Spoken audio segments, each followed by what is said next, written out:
When Ogerpon and Terapagos terrestrialize, it's cool, but when anyone else does it, is Rabska okay? Hello, it's me, Kaifa, again, and welcome back to the Fakemon show where I chronically quote Jenna Marbles. I like groovy form changes in Pokemon, mostly because it's really fun to make Fakemon art out of the Pokemon that don't have form changes, like when I made my own Gigantamax Pokemon. Everyone liked that, so I wondered, what if I took some Generation 9 Pokemon and gave them cool little forms for when they terrestrialized? I may have a nifty idea or two up my sleeve, so let me show you. The first Pokemon I want to terraform, pun very much intended, is Mousehold. In its base form, it's a couple of little mice taking care of their little mouse babies. How sweet. A happy family indeed. I don't think I'm going to do a Kangaskhan and have anyone grow up, but since this Pokemon's whole gimmick is family, and the whole power and numbers thing, I do want to show the parents going into protective mode. You know, they're kind of like forming this terrestrialized shield to protect their babies, who are their hard hitters. Okay, so we have the little mice, like, you know, hanging out in the background, acting all meek, despite the fact we all know very well the kind of power they hold. And then the parents, as I said before, are going to be at the forefront, creating this kind of barricade so that no one can get between them and their spawn.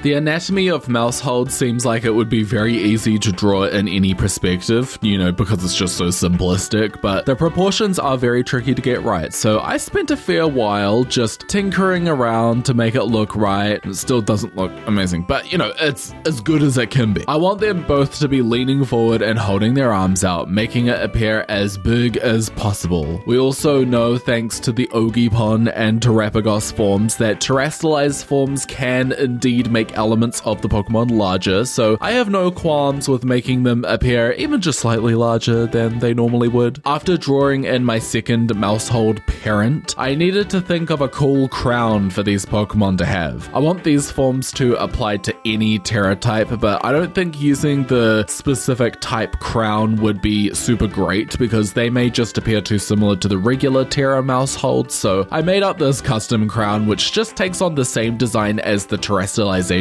symbol that is used in the games. The mice get an angry expression because they're in fight mode. I fleshed out the finer details and then got straight into coloring them in, which wasn't very difficult because they're just gonna have the same colors as a regular Mousehold. From what I can remember, the special Terra forms we have canonically don't actually change the color of the Pokemon in question, so why try fix a formula that works? As is famously said.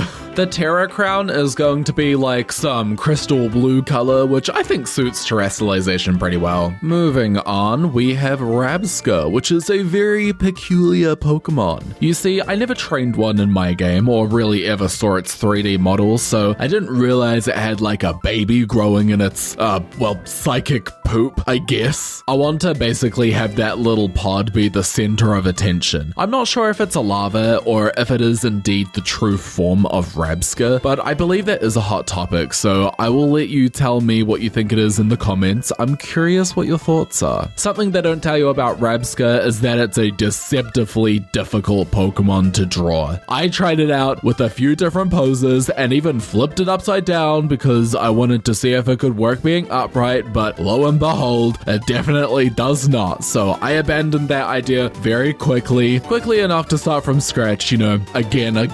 Eventually I recreated its look well enough and I went on to draw the main event, Big Worm. Again, not sure what this thing is really meant to be, but I think it would have been such a cool idea to have it be like the forefront of some kind of alternate form. This could honestly work as being either a Mega Evolution or a Gigantamax form as well, so, you know, something to think about, Game Freak. The ball part is now gone, so I don't have to worry about its legs being dug into anything. I would imagine, however, it still needs to be in some kind of pose in order to keep everything floating. Also, I forgot to mention I upgraded the jewel on its forehead so that it resembled a Terra shard. Looks kind of shit in my sketch, but I'll make it look more accurate in my polished art. Trust me, the process is giving.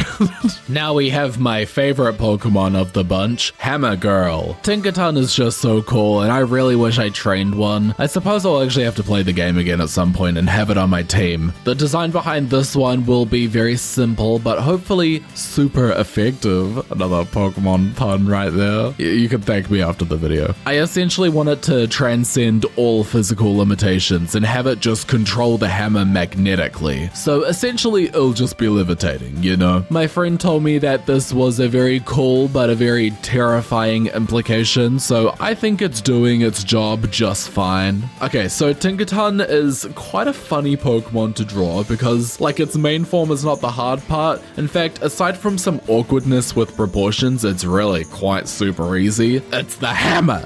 That's the hard part! I spent like half an hour just sketching this hammer and all its meticulous details just so that it would look correct, and I think I still got it wrong. Like, this thing is hard to draw. The other thing that makes it so difficult is that it just doesn't have any clean, smooth lines. So not only do I have to be wobbly with the line art, I have to be accurately wobbly, and if anything doesn't look right, I have to go in and change everything around the wrong part, so I just end up redrawing everything a dozen times. Coloring it in was also a bit of a challenge because there are just so many little cracks and split ends that make it just a bit trickier to understand which parts are the grey and which parts are the blue or purple or white or gold. Who knows at this point? Also, instead of having the crown be on the very top, I just placed it in between the hammer and its head. It just made more sense that way, to be honest. So, you know, I hope you agree.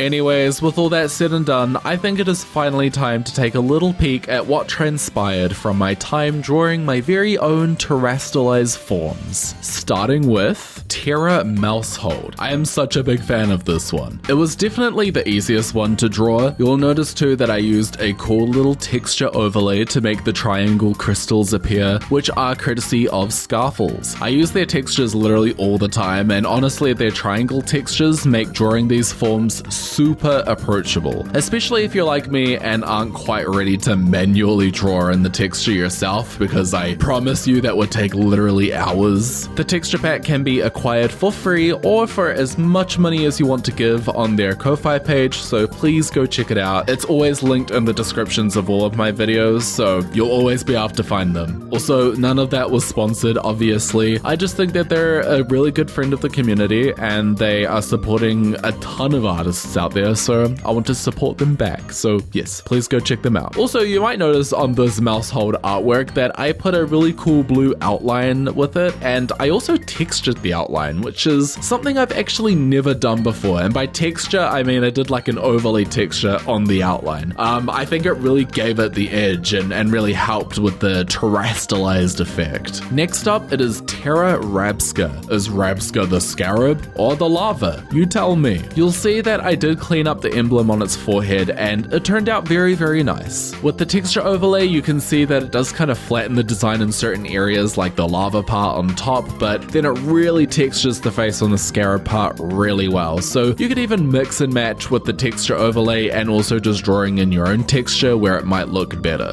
And lo and behold, it is Terra Tinkaton. Emphasis on Terra. This one has a pink outline because blue clashed with the base design just a little too much. This is another favorite of mine out of the three that I drew. It also cracks me up how happy it appears to be to finally be able to just smash Corviknight to the ground. Alrighty, that is just a little taste from an idea that happened to cross my mind. I hope you like my terraforms and hopefully I get to see more people doing these. Please give it a go if you also like to draw fakemon, and if you do make some and end up posting them, then definitely tag me. I'm Kaifa or Kaifa Fakemon on pretty much everything except for Twitter because I refuse to touch that hell site anymore. Thank you very much for watching, and please subscribe to my channel. I upload new videos every single Friday, or you know what, even on Mondays, because sometimes I'm just super duper late. I feel like I need to rename this series to Fakemon Friday adjacent.